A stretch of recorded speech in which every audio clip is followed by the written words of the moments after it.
নমস্কার, ভেজিটেরিয়ান ডিলাইটে সকল দর্শক বন্ধুদের আরও একবার স্বাগত জানিয়ে আজ আমি এই সানডেতে আপনাদের সঙ্গে রেসিপিটি শেয়ার করছি।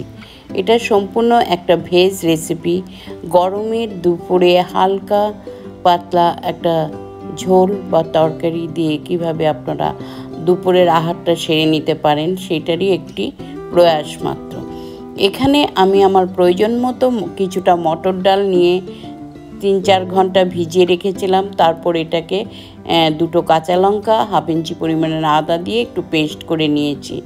তারপর এখানে নুন, হলুদ আর দিয়েছি একটু কালো জিরে ফোড়ন, সামান্য একটু লাল লঙ্কার গুঁড়ো দিয়ে আমি ভালো করে মেখে ছোট ছোট করে আমি একটা ফ্রাই প্যান এর মধ্যে বসিয়ে রেখেছিলাম। তেল দিয়ে গরম হওয়ার পরে আমি ছোট ছোট করে পকোড়া বা বড়ার শেপে এগুলোকে ভেজে তুলে রেখেছি। বড়াগুলোকে আমি কি করব, একটু টমেটো, ক্যাপসিকাম, আলু এবং কিছু কোয়াশ দিয়ে এই বড়াটাকে একটু ঝোল তৈরি করব। এখানেও আমি আলু কোয়াশ নিয়ে নিয়েছি আমার প্রয়োজন মতো, নিয়েছি একটা গোটা টমেটো আর একটা মিডিয়াম সাইজের ক্যাপসিকাম কেটে ধুয়ে পরিষ্কার করে এগুলো নিয়েছি।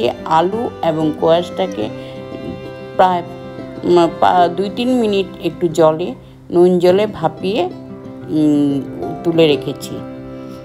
তারপর আমি এখানে যেই মশলাটা পেস্ট করব, এখানে নিয়েছি 3টে কাঁচা লঙ্কা, হাফ ইঞ্চি পরিমাণের একটু আদা আর হাফ ইঞ্চি পরিমাণে আদা আর হাফ টিস্পুন থেকে কম জিরে আর গোটা ধনে আর নিয়েছি রাঁধুনি দিয়ে সম্পূর্ণ সুন্দর করে একটা পেস্ট তৈরি করে নিয়েছি।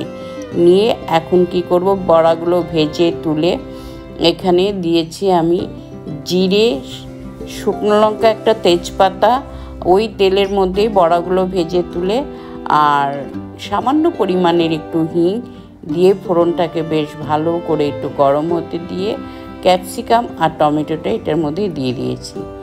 দিয়ে ক্যাপসিকাম আর টমেটোকে সামান্য একটু ভেজে তারপর আমি কোয়াশ আর আলুটাও এখানে দিয়ে দেব পেস্ট করে রাখা মশলাটা, সামান্য পরিমাণে নুন এবং হলুদ, কেন সব কিছুতেই আমি একটু একটু করে নুন ব্যবহার করেছিলাম, কাজে নুন এবং মিষ্টিটা একটু চেখে তারপর এখানে দিতে হবে। এখন মশলার সঙ্গে আমি খুব ভালো করে আলু আর কোয়াশ বা সবজিটাকে ভালো করে একটু কষিয়ে নেব। যখন মশলার কাঁচা গন্ধটাও চলে যাবে এবং সবজিটাও খুব ভালোভাবে ফ্রাই হয়ে যাবে, তখন আমি এখানে দিয়ে দেব ঈষদুষ্ণ 1 গ্লাস পরিমাণের গরম জল। এখানে জলটা আপনারা কীরকম গ্রেভি খাবেন বা রাখবেন সেটা বুঝে দেবেন। আমি একটু গ্রেভি রাখবো, তাই এখানে জলটা 1 গ্লাস পরিমাণ দিয়েছি। অবশ্যই জলটা গরম জল দিলে খুবই ভালো। তো জলটা দিয়ে আমি আবার একটু ফুটতে দেব। ঝোলটা যখন ফুটে উঠবে তখন বড়াগুলো বা ভেজে রাখা পকোড়াগুলো অ্যাড করে দেব।